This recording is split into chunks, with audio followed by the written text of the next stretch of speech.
damos inicio a la edición de esta semana de su programa Síntesis. Y en el día de hoy contamos con la presencia de Rafael Pepe Abreu. Rafael Pepe Abreu, don Pepe, presidente del Consejo de la Unidad Sindical de la República Dominicana. Gracias por estar con nosotros. Gracias a ustedes y más, Michelle. Me alegro porque reconozco una cosa, en síntesis y en todo lo que ustedes manejan como programa.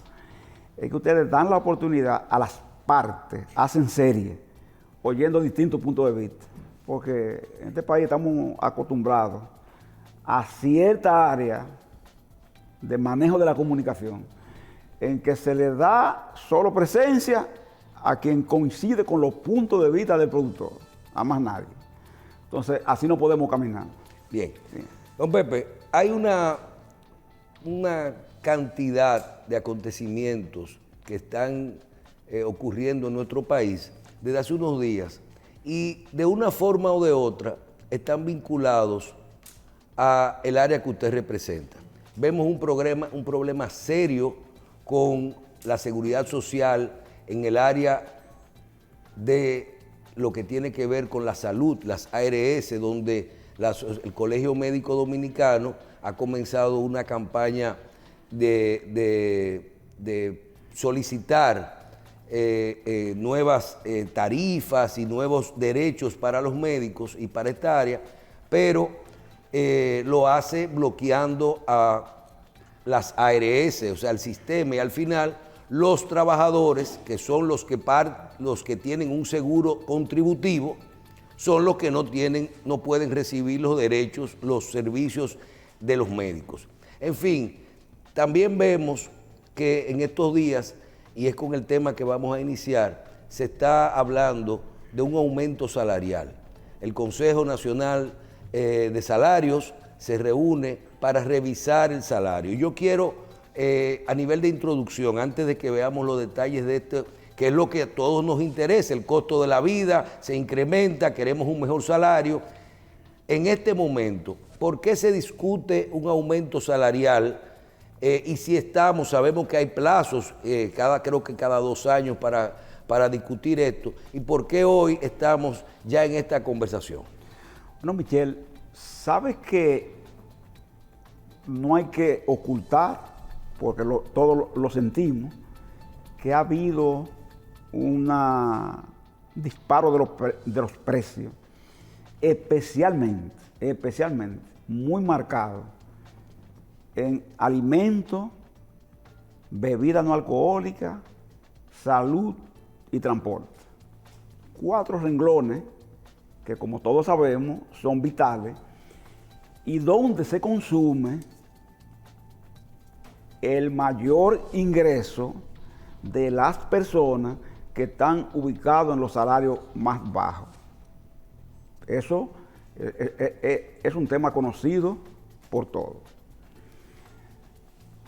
El propio empresariado, inclusive, dio la voz de alarma, y cuando Pedro Brache estaba al frente del CONET, él llegó a decir que en virtud de los precios y sus alzas, convenía que los empresarios se abocaran a hacer un aumento voluntario en los salarios. Él hizo ese pronunciamiento en julio del año pasado, el año 2022. Que no tocaba revisar aumentos salariales. Sin tocar, él dijo eso. Para ser sincero, algunos empresarios acogieron esa orientación, hicieron un aumento tímido, pero lo hicieron ante ese llamado. Cuando eso se planteó, nosotros le dijimos al señor Brache que, aunque era bueno el llamado, lo conveniente debía ser que se convocara al Consejo Consultivo del Trabajo, que no es el Comité Nacional de Salarios, sino el Consejo Consultivo, donde se pueden hacer acuerdos tripartitos de otra naturaleza. Voluntarios, ¿verdad? Voluntarios, para que desde ahí iniciáramos un proceso. La verdad es que el empresariado no acogió eso y se limitó a decir que estaba en un proceso de consulta.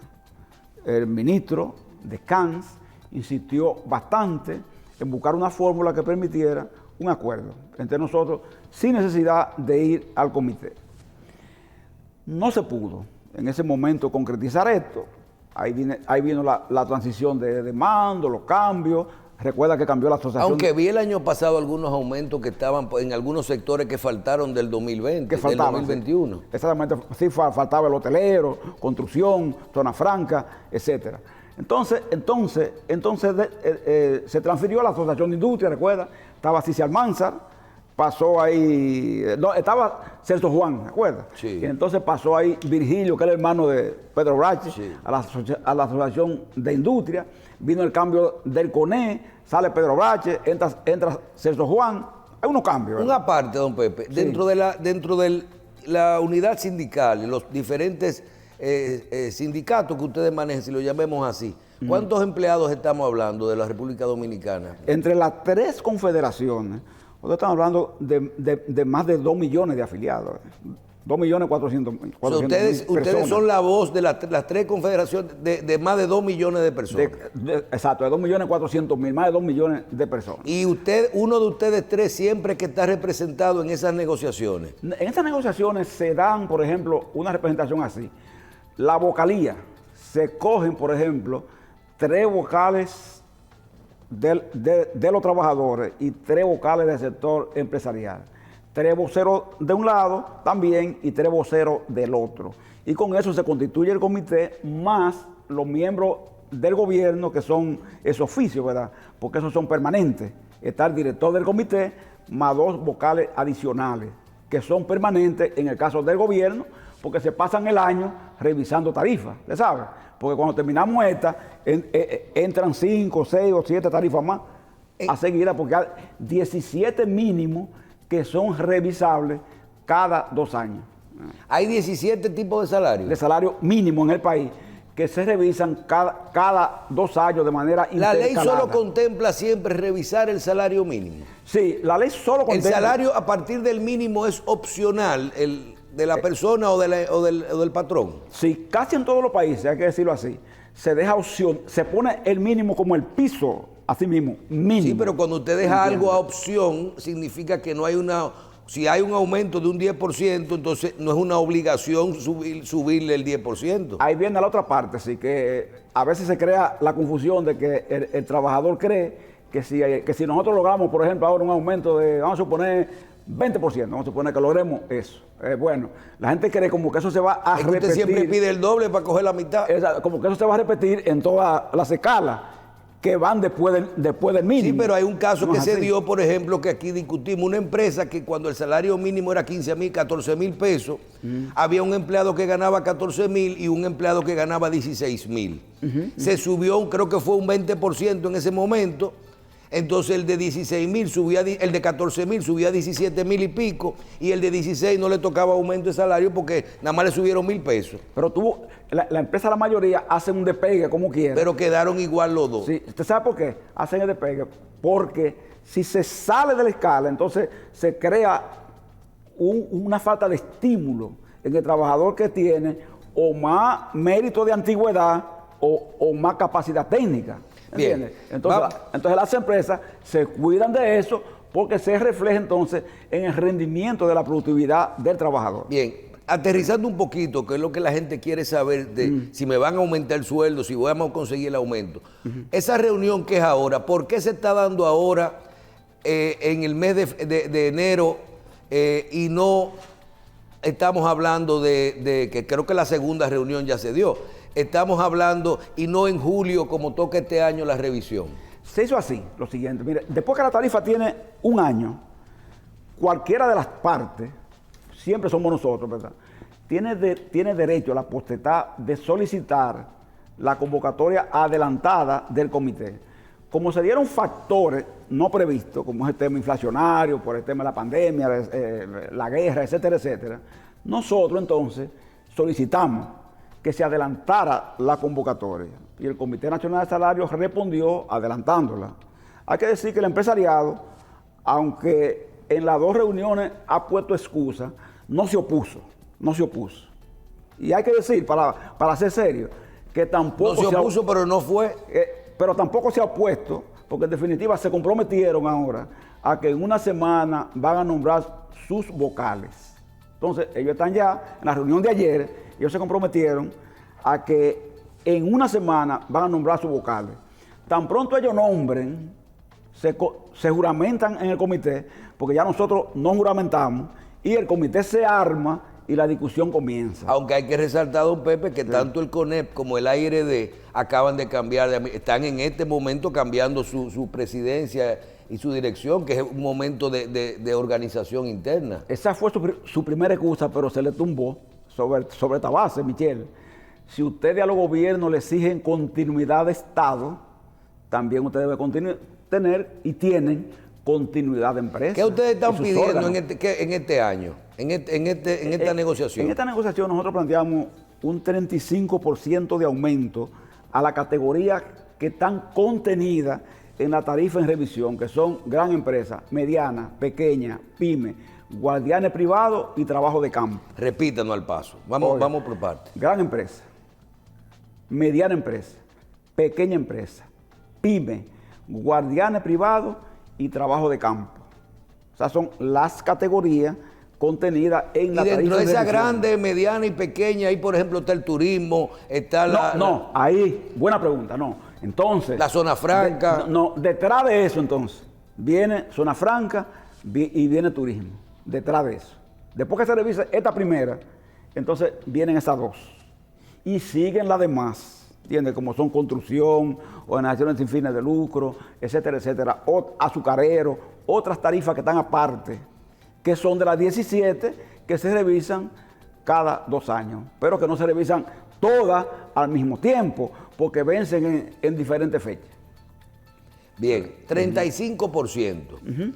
En el caso de que la estadística que tenemos, ¿cuál fue el cambio que hubo hace unos años, 2 años creo, cuando se hizo esa nueva categorización de mediana, empresa, grande y pequeña? Yo vi que se agregó una cuarta. Pyme. La pyme, y se separó de la grande de la mediana, que ahí hubo una que de ella inclusive en ese momento recibió como un 30% de aumento, que fue muy significativo. ¿Qué tanto se diferencian en salario esos sectores? Fíjese por ejemplo ahora, esa pyme que llamamos, está en 11.900 pesos, ahora mismo, en 11.900. La que le sigue de manera subsiguiente, que es la pequeña. Que es la pequeña, está en 12.900. La mediana está en 19.250. Y la grande en 21.000 pesos. ¿Te ves? Es decir, hay una diferencia, ¿verdad? Entre unas y otras.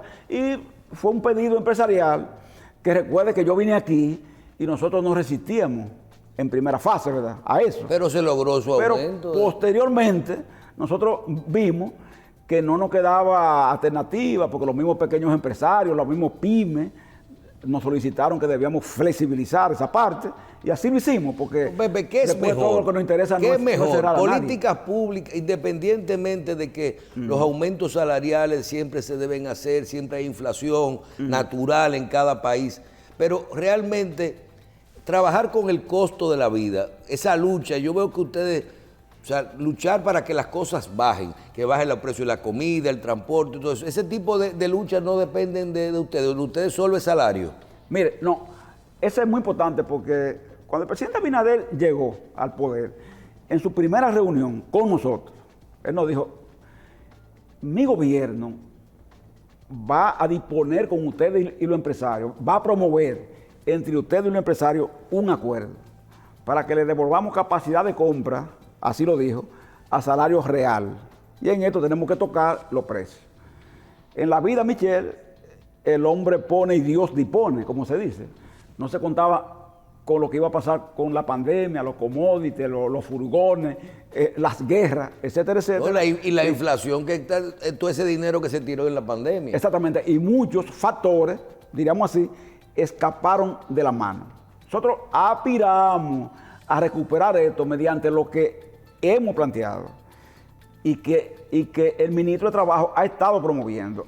¿Hay buena comunicación entre los tres sectores ahora y la relación gobierno, sector sindical? ¿Cuál es en este momento? En este momento es buena y por eso estamos promoviendo que independientemente de esta tarifa que son coyunturales, nosotros estamos proponiendo el tema profundo que es lo que hay que hacer en el país, hacia la posibilidad de llegar a un pacto de largo plazo. Porque, Michelle, aquí hay un tema también. Por ejemplo, el salario... ¿Usted habla de una modificación al código? No, eso se puede hacer dentro de este código, porque hay un tema con los salarios, Michelle. El código tributario, por ejemplo, plantea la indexación del salario cada año. El monto exento... O sea que si este año la inflación fue de un 8%, a mí me sube un 8% en mi salario. Por ejemplo, el monto exento de descuento de renta, por ejemplo, varía con los años. Según inflación, se indexa. Pero eso no se aplica a todos los años. Eso viene de Balaguer. Está congelado en 34 mil pesos en este momento, Michelle. ¿Sabe cuánto debe ser si se aplicara? 52.000. 48.000, 52.000. Entonces, nosotros estamos planteando, señores, en ese pacto que hagamos... Pero hay un legislador que sometió eso al Congreso pidiendo eso. Exactamente. Vamos a hacer esto de manera que eso se constituya en un aumento salarial para aquella gente que estando fuera de lo mínimo... Usted lo que está diciendo es también son que trabajadores. Si impuestos internos a todo el que gana hoy más de 34.000 pesos, le hace un descuento de un 15, de un 20, ya de acuerdo a la escala de impuestos. Es un aumento. Que ese mínimo, ese tope de 34.000 pesos, que es a partir de ahí que se cobran los impuestos sobre la renta, se suba ese valor de 34 a 48.000 pesos, que sería lo que le toca por indexado. Que ahí donde está. Entonces, eso se constituye en un aumento. Entonces, a quien gane 58, hasta 58.000 pesos no me van a descontar nada. Y eso es como si fuera un aumento en el sueldo. Entonces, ese es un aumento. ¿Me entiendes? Ese es un aumento en el salario de trabajador. Y eso se está discutiendo. ¿Hay posibilidad de lograr eso? No se puede discutir en el comité de salario, pero sí en el consejo consultivo para el pacto por el salario. Ahí se puede discutir. Y eso es lo que nosotros estamos planteando, que se haga esa discusión. Para terminar con el tema del salario, don Pepe, ese aumento que ustedes solicitan, que ya han hecho 2 reuniones, que se han excusado, aunque han estado atentos, pero se han excusado el sector empresarial, ¿cuál es el siguiente paso de esto? ¿Usted cree que nos vamos a meter negociando hasta junio, julio, o que hay posibilidad de lograr ese aumento a corto plazo? Está convocado para la próxima semana. Próxima semana ya, de nuevo, se convocará, ya los empresarios habrán de haber nombrado sus vocales, comenzaremos la discusión y tenemos la esperanza, ¿verdad?, para ser positivos, de que con la mayor agilidad posible lo hagamos, porque Michelle, es primera vez que se adelanta una fecha con tanta anticipación del vencimiento. Y si está haciendo eso es porque estamos urgidos de que el aumento se produzca. Pero ¿y no será que los empresarios también están conscientes de la necesidad de este aumento? Están conscientes de ello, el gobierno y más nosotros. ¿Y hay recursos en el área de gobierno para ese aumento? Recuerde que esto no implica al gobierno, por ahora, porque el gobierno tiene que ver con el tema público y las pensiones, básicamente, las pensiones públicas, que será ya otro ángulo de la discusión con el presidente. ¿No tiene miedo el sector sindical que presionar mucho en un momento dado de necesidad de que se logre un aumento de 30, 35%, en algunos sectores se pierda la competitividad con respecto a otros países? Y lo que haga es que se vayan, en vez de decir logré un aumento, se logre entonces que mucha gente se vaya para la calle por falta de trabajo. Pensamos que no, porque República Dominicana, entre los países que pueden ser nuestros competidores, está situado en el número 7 a nivel salarial, entre Honduras y México, básicamente ahí. Entonces nos queda mucho margen todavía en el tema de la competitividad. Otro tema interesante, y es, la gente quiere que se le hable y que se le explique sobre esto, es reforma a la Ley de Seguridad Social. Un proceso en el cual creo que hay unas mesas creadas de discusión para una discusión necesaria y adaptación de esta ley para resolver muchísimos problemas que tiene. Pero en ningún caso yo he visto al Consejo de Unidad Sindical decir que se eliminen las AFP, las RS y que se elimine la Ley de Seguridad Social. Sino siempre han dicho, esto es mejor que lo que teníamos antes, pero necesita ser modificada y mejorar todo lo que son los beneficios para los beneficiarios, los empleados y todo, que eso es parte del sistema.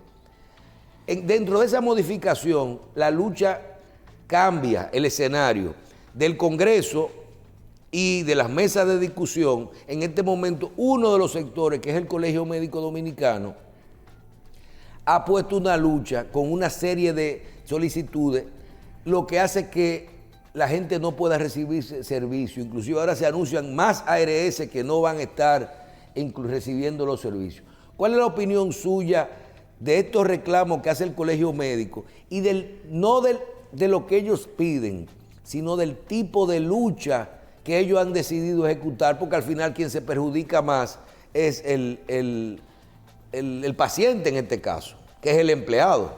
Michelle, si me preguntan aquí sentado, ¿qué sistema tú prefieres?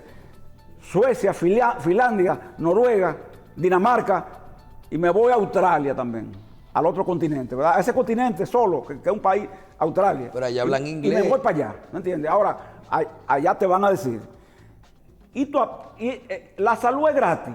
No, no es gratis, porque yo aporto en Dinamarca el 56% de mi ingreso como trabajador. ¿Cuánto? El 56%, y en Australia el 45%. ¿Y nosotros cuánto aportamos aquí? Entonces, aquí, un 3. Nosotros hacemos lo siguiente, ¿verdad? De un 10, nosotros pusimos que el empresario aporte 7 y el trabajador 3. Ahora, o sea, del 10, igual que en la pensión. Así mismo. Ahora, si yo le digo a ese que está ahí, a Ariel Acevedo que está ahí, que dirige Metaldón, yo le digo, Ariel, párese frente a los compañeros de Metaldón, del sindicato suyo, y dígale a él que usted lo va a mandar para Mocoso Puello, para Morgan, ¿para dónde? Para cualquier hospital, ¿entiendes? ¿Qué cree que va a pasar? Lo apean de ahí a él, no es secretario general más. Entonces, mucha gente no entiende el error de uno, Michelle. En estos días, una ilustre comunicadora, que yo no voy a mencionar porque en un programa no se menciona a otro, dijo, las centrales sindicales no defienden a los trabajadores porque reciben prebenda. Dijo así, ¿me entiendes? Ella no dijo ni cómo, ni cuándo, ni cuánto, ni dónde. Pero como ella lo dijo, es válido, ¿me entiendes? Entonces, en ese orden, a veces el rol de la gente no se entiende. Y aquí, si vamos a buscar de que culpabilidades, nadie se puede exceptuar. Aquí el único que está exceptuado, ¿sabe quién es? Nosotros, que no somos dueños ni de ARS, ni de clínica privada, ni tenemos los conocimientos que los médicos tienen para vender ese conocimiento. Que nosotros no nos ponemos a que lo vendan, Michelle. Pero esa lucha que ellos llevan es justa. Mira, en parte sí,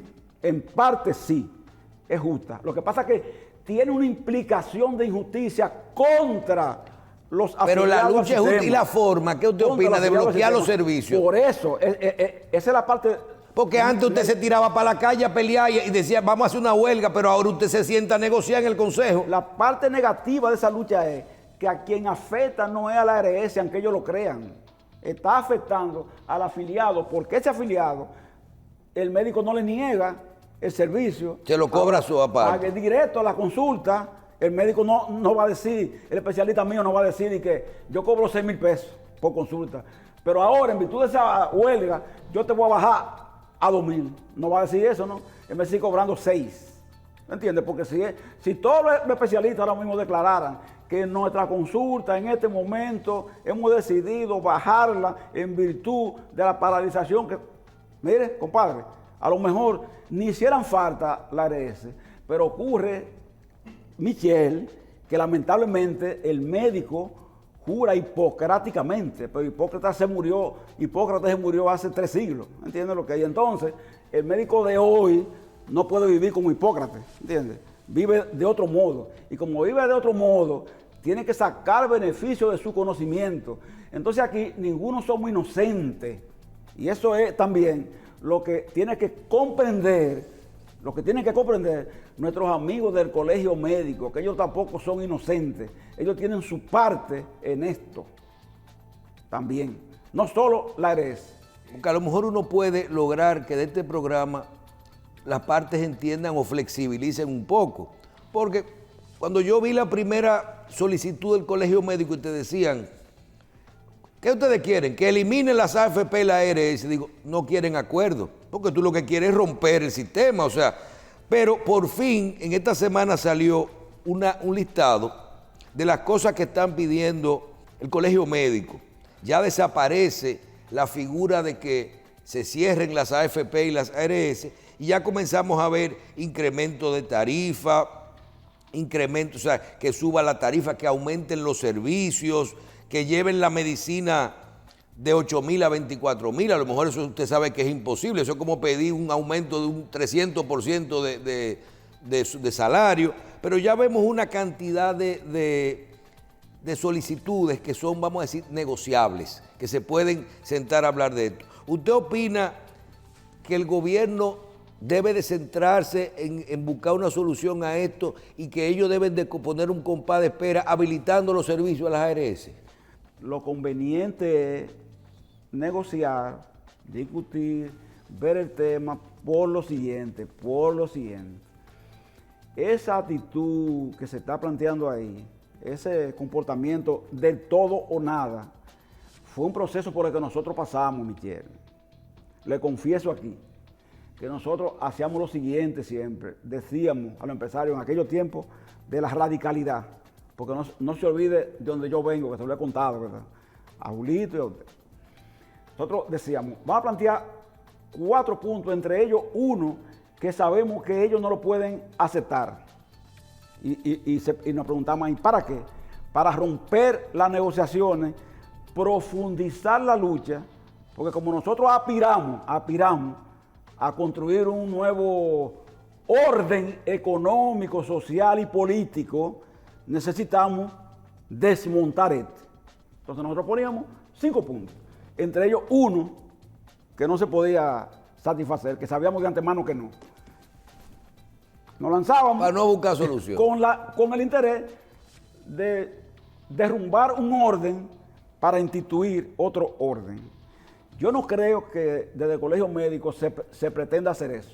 Entonces, como no lo creo así, y ellos son parte, como quiera, de un sistema, y tenemos que admitir que no estamos en los países que yo dije ahorita, que no lo voy a repetir, sino que estamos en un país de un sistema de salud mixto, de un sistema de seguridad social mixto. Tenemos que entendernos con eso, Michel, porque esa situación de que nuestro sistema sea mixto no se origina en la ley 8701, no, se origina antes. Y recuerda que por eso hablamos de las igualas médicas, Michel, por eso hablamos de eso. Es más, porque uno no puede estar haciendo historia larga, pero desde que aquí se conformaron los ingenios azucareros y nació la simiente de la industrialización en República Dominicana, que vino de la intervención norteamericana del 16 y después del régimen trujillista, viene la existencia de atención médica privada para el trabajador, para la clase trabajadora. Viene de ahí, de eso viene, de antes de existir el Seguro Social. ¿Usted cree que nosotros, dentro de esta reforma a la Ley de Seguridad Social, que ya usted ha dicho que es mejor que antes y que por lo menos es un paso de avance? Michel, yo tengo que admitir eso, ¿sabe por qué? Porque hay gente que es capaz de decir, Síntesis tiene, ¿cuánto fue que celebramos? 30 años con Síntesis. 36. 36 años. Y decir, nada ha valido lo que hemos hecho en esos 36 años. Y yo me pregunto, ¿y para qué existe entonces? Si de nada valió lo que hizo Síntesis en 37 años, ¿para qué existe? Si nada ha valido Pero usted está por encima de eso ya. Lo que hemos hecho nosotros, ¿para qué existe? Si nada ha valido lo que ha hecho el Colegio Médico antes de la Asociación Médica, ¿para qué existe? Entonces yo digo, la Ley de Seguridad Social fue una superación de lo anterior. Hay que modificarla a ella misma para que también se supere. Vamos a hacerlo, ¿entiendes? Pero no neguemos que ha habido pasos de avance determinados. Solamente la cantidad de personas que abarca, ese que está hablando con usted, Santiago Jacín, ese primo suyo, el doctor Jacín, ¿qué está dirigiendo? Está dirigiendo a Senasa. Señor, ¿usted sabe la cobertura de gente, incluido ese seguro subsidiado que tiene Senasa? Existía antes eso. Eso no existía, ¿entiendes lo que? Y No. existe como fruto de esa ley. Antes la ley de accidentes, riesgos laborales, ¿a quién llegaba? Al obrero de fábrica nada más. Hoy riesgos laborales cubre. Ese es un problema que está Desde resuelto. un empleado público. Ahí sobra muchísimo dinero. Claro, desde un empleado público hasta un acto ejecutivo está protegido por riesgos laborales. ¿No es eso un avance? Sí lo es, ¿entiende? Entonces, negar eso es también erróneo, porque usted me está planteando de la construcción de un régimen ideal, pero no me está diciendo cómo hacerlo. Dentro de la negociación, usted entiende, y de la reforma a la ley, que debiéramos cambiar, mantener el plan de contribución individual, de capitalización individual, o deberemos pasar a un plan de reparto. Yo voy a lo mixto. El plan se puede mantener mixto. Mire, Uruguay es un ejemplo de país. Y no es Finlandia, ni es Noruega, está aquí, en el sur de América. Y ahí existe un sistema mixto. ¿En qué consiste eso? Mire, y ya tú sabes quién. Pepe Sí, Mujica. pero es que a veces los estados se cogen el dinero, los gobiernos se cogen el dinero de la gente. Yo le voy a decir cómo, mire, Pepe Mujica, Tabaré Vázquez, y llegó un elemento conservador, del Partido Conservador ahora, la calle, ¿verdad? Llegó ahí. Y los tres mantuvieron ese régimen. Ahora, ¿cómo es de ellos? Reparto, ¿verdad? Reparto para la colectividad. Entonces, abrieron un sistema que se llama también capitalización individual, para que la gente pueda tener la opción de dos pilares distintos. ¿Usted sabe lo que hacen determinadas personas? Dicen, bueno, yo voy a estar en el sistema de reparto, pero también voy a cotizar al otro pilar, privado, porque por la vía de reparto yo tengo una pensión segura de tanto, y por la vía de capitalización individual, entonces tengo una complementaria que de tanto. ¿Entiendes? Mire, y ese sistema ha caminado y está ahí mismo, en el sur de América. La devolución del 30% de lo que tenemos en el fondo de pensiones, ¿cuál es la posición en este año de ustedes? ¿Es posible o no es necesaria? Nosotros hemos dicho que eso es inadmisible, que eso es un desmonte destructivo, que donde ha Pero usted operado, como representante de los empleados, usted tiene que explicarle al sector que usted representa por qué usted no quiere que le devuelva su 30%, mire, porque la gente entiende que usted lo debe representar a ellos. Mire, si yo me paro aquí en una asamblea de trabajadores y le pregunto, ¿quién quiere que le devuelvan el 30%? Con las dos manos, la mayoría votará por el 30%. Hasta que no porque no saben lo que es. Hasta que no reflexione. Porque no saben lo que es, porque no saben que eso podría significar que cuando llegue su retiro, como está pasando en los países que se metieron en esa aventura, entonces se le diga, miren, no hay fondo para las pensiones, porque como distribuimos esto, no hay fondo. Y entonces, no, usted tiene que esperar a otra acumulación, Michelle, porque los estados no tienen para reponer esos fondos. Y esa otra acumulación, ¿cómo se logra? Extendiendo tu plazo de trabajo, pero ¿a qué nivel tú lo vas a extender? No va a tener capacidad de hacerlo. Entonces va a tener que adaptarte entonces a una pensión mínima dentro de la mínima, ¿entiendes? Mínima dentro de la mínima, para poder tener determinada entrada cuando llegue tu tiempo de retiro. En ningún sistema de pensiones se acostumbra a hacer devoluciones. Por eso los ahorros, Michelle, no son voluntarios en pensiones, son obligatorios. Porque si a cada ser humano le dijéramos, como dicen muchos, yo me construyo mi propio sistema, yo, de pensión, a mí no hay que administrarme nada. Y hasta que tú debes la tarjeta. Ninguna FP, ninguna... pero si usted lo pone a eso y le dice, mira, garantízate lo tuyo, tú vas a guardar tanto que... ¿Usted cree que lo va a hacer?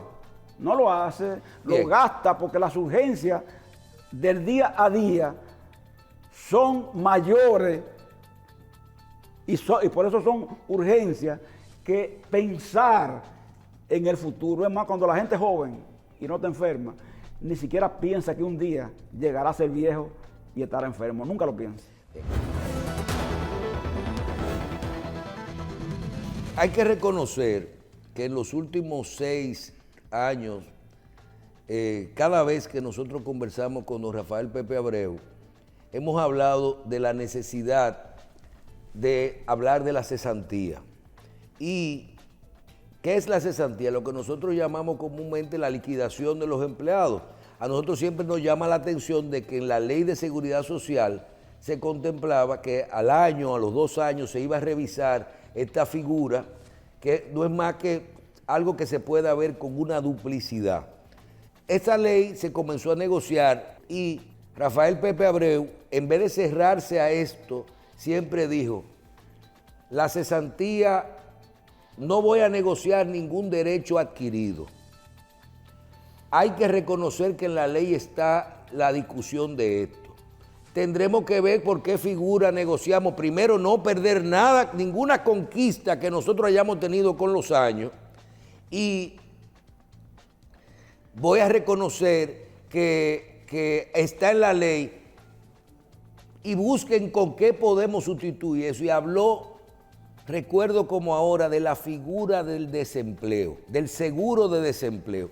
Bueno, si ya tenemos un plan de pensiones y no me voy a perder lo que tengo acumulado y me crean un seguro de desempleo que me cree esa protección, podemos hablar de revisar la figura de la cesantía. Y es un plazo que nosotros veníamos discutiendo, pero por lo menos estaba abierto a este tipo de discusión. Cuando usted menciona ahora, en este momento, que hablábamos de que inclusive hasta logró identificar recursos. Cuando él habla, dice que los accidentes de trabajo están bien, esa parte de la seguridad social, habló de que ahí había recursos que podrían ir en un momento dado, una parte a un plan de seguro de desempleo.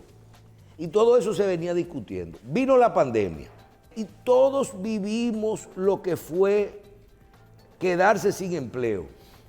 Todos vivimos lo que fue un plan que yo le llamo un seguro de desempleo.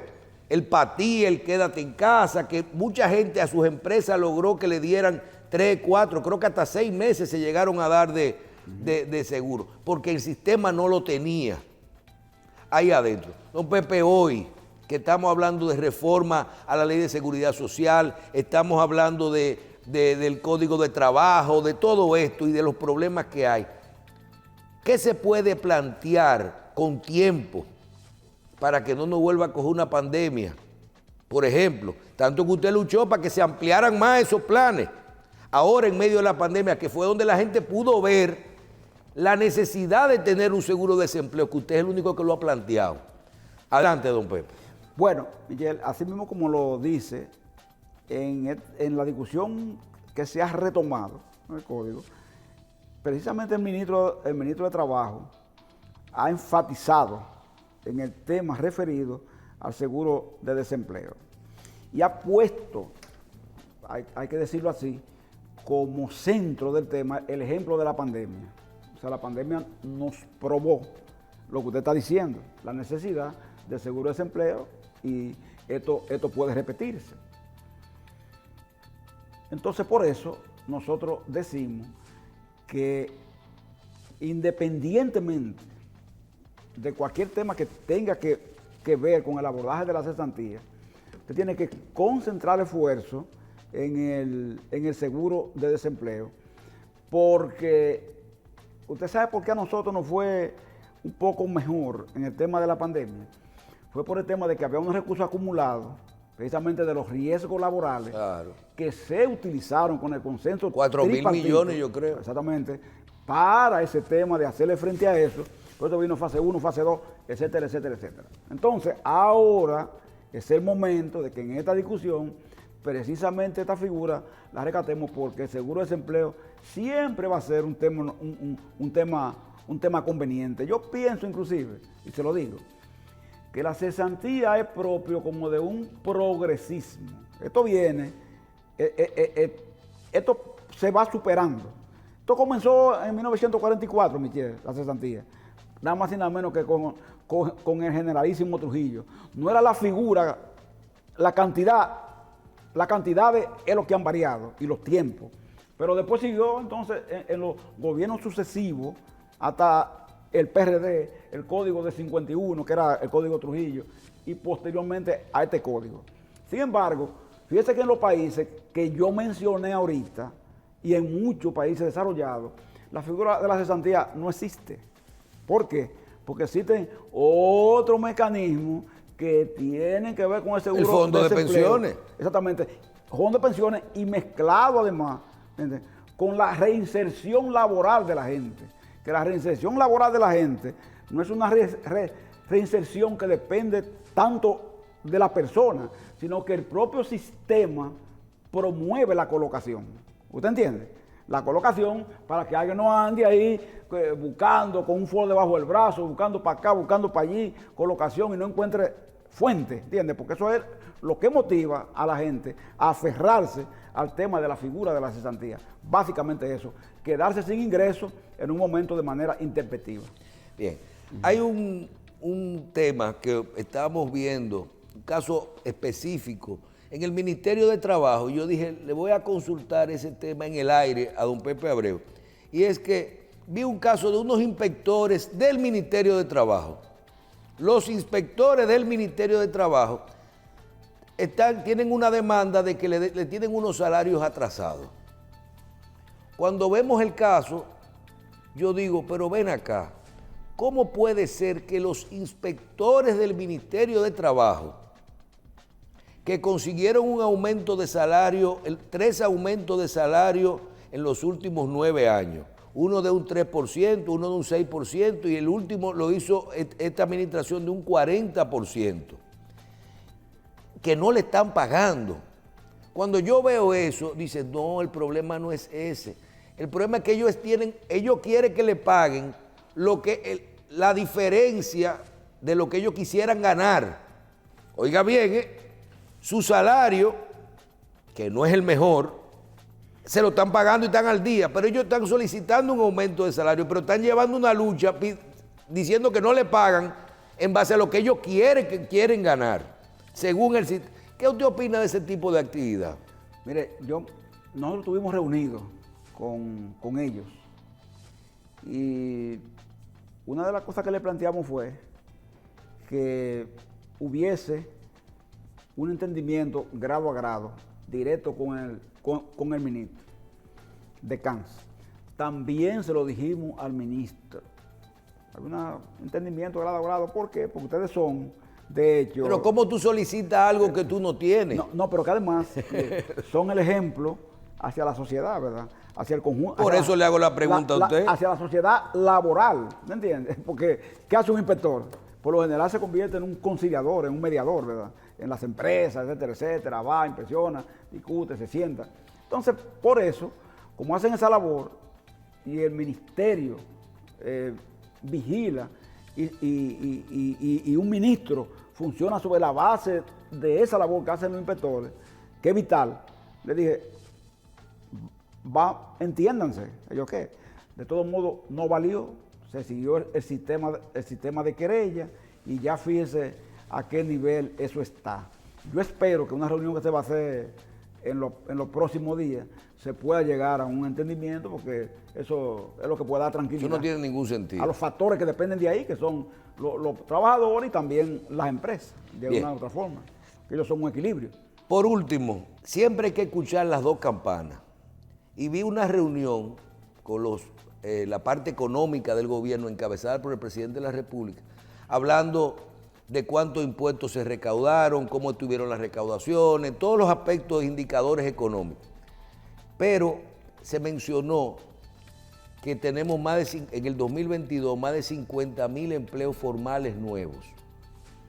Hablen un poquito de qué es un empleo formal. Y usted, que es la otra campana y que maneja la estadística diaria de la seguridad social, no, tanto se perdieron en la pandemia, volvieron a entrar, y lo que son nuevos, que ahí es la parte real, ¿verdad? Porque siempre hay un crecimiento que puede venir por la gente que se repusieron.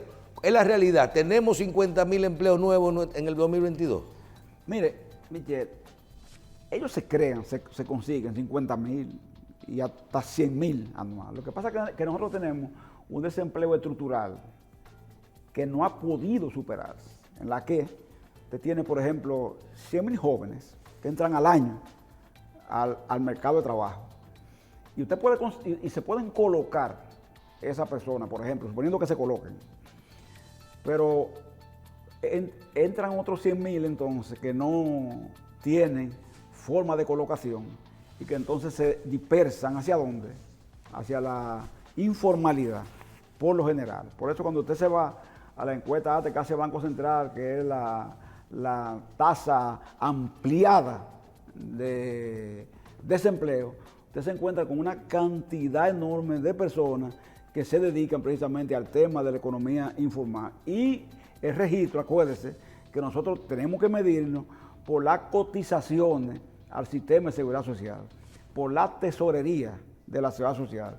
Y ahí, en esa tesorería, usted encuentra los 50.000 afiliados, pero hay otra cantidad por fuera. Que de por otros supuesto, sectores, ¿verdad? No por ejemplo, los registran, jóvenes. de diferentes sectores, que son jóvenes, que andan con un currículum, buscando un empleo aquí, otro allí, y que esa tasa es lo que le llamamos desempleo estructural, que en muchos países, para lograr superarlo, han tenido que trabajar duro. En lo que se está trabajando ahora, usted ve el Infotec con el amigo Rafael Santos, trabajando duro esa parte. El mismo presidente habló del primer empleo y José Luis Corripio habló de esa parte. El nuevo ministro de Educación actual que ha hablado hasta mucho, de que se financie el primer año para que le den la oportunidad de participar. Esa parte, si no es así, no se supera, ¿entiendes? Hay que entrar usted directamente a eso con las manos, con la herramienta en la mano, a ponerle orden, darle estímulo a ese tipo de empleabilidad y crearle también atractivo a los propios jóvenes que van a ser reclutados para esos empleos. Bien, don Pepe, gracias. Se nos fue el tiempo. Gracias a usted. Bien, Rafael Pepe Abreu, presidente del Consejo Nacional de la Unidad Sindical, nos acompañó en el día de hoy. Le damos las gracias y a ustedes por su audiencia en Síntesis.